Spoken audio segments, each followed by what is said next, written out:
Hello भैया, तो जैसा कि आपको पता है कि बिहार में विधानसभा का चुनाव हो रहा है और आरजेडी और बीजेपी दोनों अपने तरफ से दाम दंड भेद सब यूज कर रही है और कोशिश कर रही है जीतने की।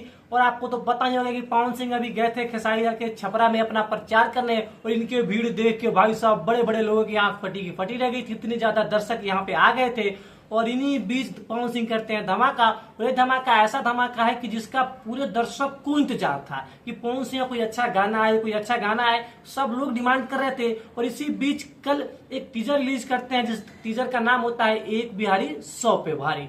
जी हाँ, टीजर रिलीज होने के बाद आज लगभग सुबह 7 बजे के 8 बजे के करीब में गाना लॉन्च किया जाता है और गाने को लॉन्च किए हुए लगभग 6 घंटे हो गए और 6 घंटे में 3.5 लाख से ज्यादा व्यूज इस गाने पे आ चुका है। जी हाँ, ये सिर्फ गाना नहीं है, ये इमोशन है, ये प्यार है बिहारियों के प्रति पवन स्टार का। और ये इस गाने में ये बता रहे हैं कि बिहारी आखिर क्या है, क्या कर सकता है, क्या नहीं कर सकता है। जी हाँ, पूरे इस गाने में बिहारी के बारे में एकदम अच्छे से बताया गया, एक्सप्लेन किया गया है। आपको तो पता ही है पवन सिंह को पावर स्टार कहा जाता है और सरस्वती पुत्र भी कहा जाता है। इनके गाने ही इतने दमदार होते हैं कि मजा आ जाता है गाने सुन के। लेकिन इस गाने में इन्होंने अपना 100% वॉइस अच्छे से दिया है कि एकदम सुन के आपको लगेगा कि वाह, मजा आ गया और प्राउड होगा कि हाँ भाई हम बिहारी हैं। अगर आप हमारे चैनल पर पहली बार आए हैं तो एक छोटा सा सब्सक्राइब जरूर कीजिएगा।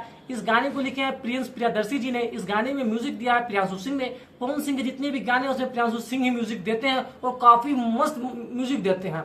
जैसे कि पवन सिंह ने गाना गाया, उन्होंने म्यूजिक दिया, एकदम मसालेदार बना दिया जाता है जैसे कि पूरी व्यूअर्स जो इनकी तरफ आकर्षित हो और गाने को सुने। और गाने भी ऐसा बना है कि लोग बार बार इस गाने को सुनेगा और फील लेगा कि हाँ भाई सब मजा आ गया। गाने की अच्छी सी बात की जाए तो इसकी जो लिरिक्स है काफी आसान और सिंपल में है। एक बार सुनने ही आपको समझ में आ जाएगा और इतने अच्छे लिरिक्स हैं कि आपको बार बार सुनने का मन करेगा। मैं खुद अभी तक 2-3 बार सुन के आ चुका हूँ।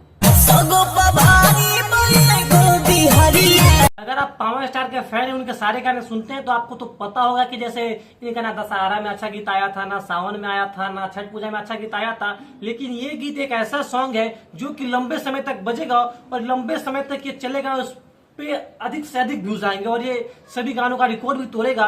इतना अच्छा और प्यारा गाना है। जी हाँ, गाने की अगर हम रिकॉर्डिंग की बात करें तो एकदम ऐसा बनाया गया है कि एकदम रंगदारी दिखाया गया है हर बिहारी को कि हाँ भाई रंगदारी है, घर में ये है वो, एकदम अच्छे से एक्सप्लेन किया गया है। और भाई साहब क्वालिटी देखिए, लिरिक्स देखिए, सब इतने प्यारे प्यारे बनाए गए हैं कि आपको देख के मजा ही आ जाएगा। अगर अभी तक आपने ये गाना नहीं सुना है तो जाइए सुनिए। अगर सुन लिया है तो मैं कमेंट में आके बताइए कि आपको ये गाना कैसा लगा। अगर कुल मिला के देखे lyrics, content, quality, music, lyrics सब मिला जुला के तो ये गाना काफी ज्यादा शानदार बना हुआ है और काफी हद तक ये इतना प्यारा बना हुआ है कि बहुत जल्द ट्रेंडिंग सेक्शन में आएगा। चाहे वो यूट्यूब हो, इंस्टाग्राम हो या फेसबुक हो, हर जगह ट्रेंडिंग सेक्शन में आ जाएगा। और आप इस विधानसभा के चुनाव में किसको वोट कर रहे हैं हमें कमेंट में बताइए, बीजेपी को कि आरजेडी को। जी हाँ, लेकिन एक बात याद रखिएगा, वोट करने से पहले पार्टी देख के या जाति देख के वोट नहीं कीजिएगा, कैंडिडेट देख के वोट कीजिएगा, क्योंकि ये आपका विकास आपके हाथों में है।